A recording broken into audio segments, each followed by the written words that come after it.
come to love very much since moving back to New Orleans. A brother who has walked through some very difficult times and who has prepared this opportunity to come, and the faithfulness of God. And so, Fred, about the faithfulness of God. And so, Fred, thank you for leading us in this time. And brother, for you. Thank you. Good morning to you all.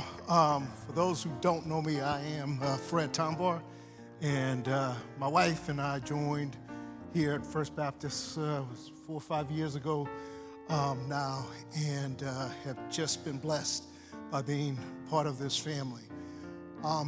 It's fitting that I'm here on Thanksgiving week to give this testimony because I'm filled with thanks. Thanks first to God for, His faithful love endures forever, and His healing me and sustaining me and my family through difficult times. To you all, the church family, for your prayer, certainly for your support emotionally and kind, financially, and to my own family and friends who endured so much in what I went through. So what did I go through? A little bit background for you. I'm going to read it because if I try to tell it, it'll take a long time. This began with botched gallbladder surgery in March of 2019. I had a nicked vein that caused a massive internal bleeding with a hematoma that stretched from my groin to above my heart. It landed me in the ICU on life support for nearly 2 weeks. And after a few painful and listless months, the hematoma was drained of over 2 liters of blood. Imagine a 2-liter bottle inside my chest for 3 months. But a smaller hematoma remained. It caused issues for another year until finally an infection burst through my side, causing a wound that had to be surgically cleaned out multiple times. I dealt with this infection for another 2 years. I was in and out of the hospital over a dozen times. And for a year and a half, when I wasn't in a hospital, I had nurses coming to my home to take care of the wound. A year ago, the infection spread to my cervical spine and ate away at a disc in my neck that had to be replaced surgically. A day after the surgery, the infection entered into my bloodstream, causing sepsis that once again landed me in the ICU on life support. Today, I still need rehab twice a week and go through, and though the constant pain that I was experiencing has subsided, at times I still need painkillers and am limited by the pain that I experience. Yet, I stand before you and I proclaim to God's glory that I am healed.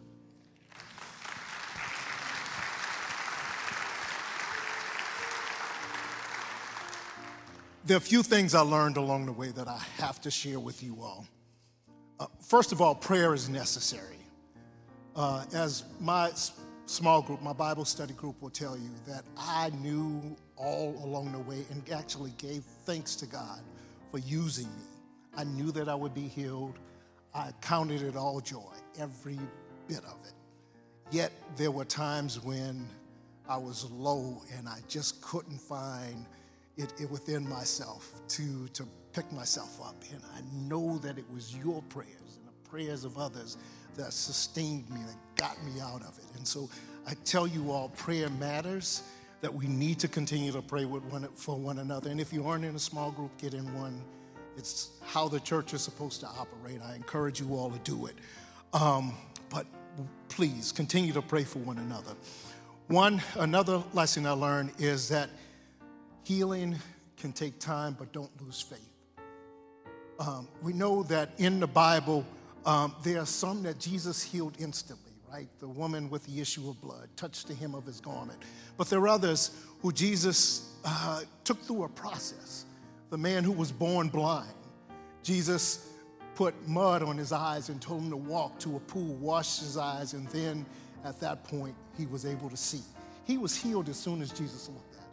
Even before then, but he had to go through a process. So for some of us, know that we have to go through that process. As Philippians 1:6 tells us, that God who began a good work within you will continue until it's finished. So don't lose faith. His faithful love endures forever. Another couple of things I learned. One, morning by morning, new mercies I see. You all may know that line from Great is Thy Faithfulness, right? And I'll tell you why it had such an impact on me. So last year, a year ago, Thanksgiving time, when I was in the hospital, I had paralysis in my arms because of the disc being eaten away. I couldn't brush my teeth normally. I had to use one elbow to hold up my hand while the other hand brushed my teeth. Well, one morning in the rehab hospital, I'd gone into the bathroom, came out, and I realized only after coming back and getting in my bed that I actually was able to brush my teeth with one hand, naturally. And God said to me then, he says, stop looking for the big recovery. Know that I'm with you, that every day, morning by morning, new mercies you will see, and I will sustain you. Just as I sustained the Israelites in the desert, gave them manna every day, simply what they needed to make it through that day. If they tried to go for more, it was rotten and filled with maggots the next morning.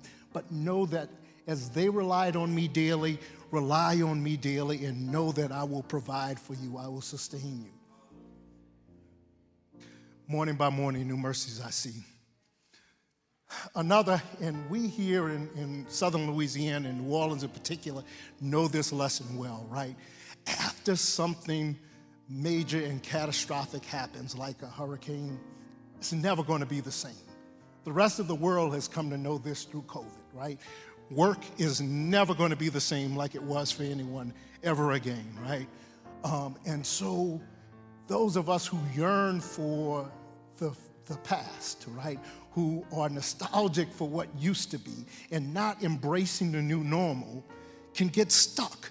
And I will tell you, I knew that God was going to heal me. I thank God for using me all through the process. But it wasn't until I actually started feeling better just a few short months ago that this lesson hit me. This lesson, I thought that I was fully surrendered to God, but I wasn't. I found that I was trying to get back to where I was in March of 2019, which was in the best shape of my adult life. I wanted to get back on my bike and ride it every day. I wanted to be able to get in the gym and do the things that I was doing. And God said to me, if you trust me to bring you through it, why aren't you trusting me to bring you to it? Know that I am bringing you to where I want you to be. Release that in the past. How can we move forward if you are yearning for what's behind? You are like Lot's wife looking back. And I cannot take you to where I want you to be if you continue to look back. So I will tell you, don't look back. Look forward. Trust that the God that's bringing you through it is bringing you to it. On my birthday at the end of May this year, I get up in the morning, I try to meditate and pray every morning, most mornings before everybody else wakes up. And God said to me, just as I was starting to, he said, stop, get out a pen, write this down. I've got something for you. And this is what he said to me. He says, about this thing of using me, and this was confirmation that God was using me, his confirmation on my birthday. He said, I trusted you with this experience. I'm not testing you. I've chosen you. I'm not challenging you. I'm perfecting you. I'm not punishing you. I'm using you. I am not abusing you. Know that God is using you. Listen, take the time when he tells you to stop and he has a message for you. Know that the message is just validation and confirmation that God is with you, that his faithful love endures forever. I'm going to close with this. So when all of this started, I was the main provider in my house, making over a couple of $100,000 a year. I didn't have any insurance, disability insurance, and so we went from that to nothing. And I would tell you there were many times when the dollars didn't make sense, when the money ran out before the month did, but somehow God still continued to provide. And there were times I was applying for jobs, and there were jobs that would amazingly seem like they were perfect for me.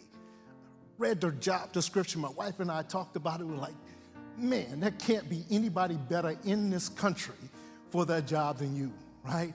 And there was major disappointment when I didn't get them.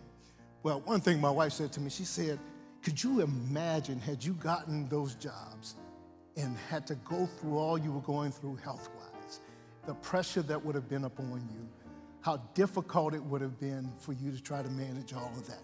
God knew. And God did know. He used all of those jobs, one, to give a message to me when I was starting to doubt myself because of a failing that I had professionally and personally, that he was there, that he would provide for me, he would sustain me, he would give me something that would fulfill me, right? The other thing, though, was that he was showing me that there is something in all of this I'm going through that seems like disappointment that's setting you up for something more. And so tomorrow morning at 8 o'clock, after all that I've been through health-wise, feeling as well as I am now, I'll be sworn in as the Deputy Director for Retirement Services for all of the federal government.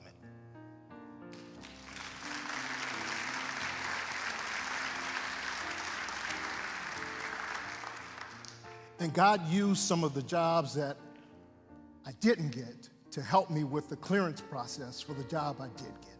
So I just want to reinforce to you all that God's faithful love endures forever. Great job. You did great. Love you, brother.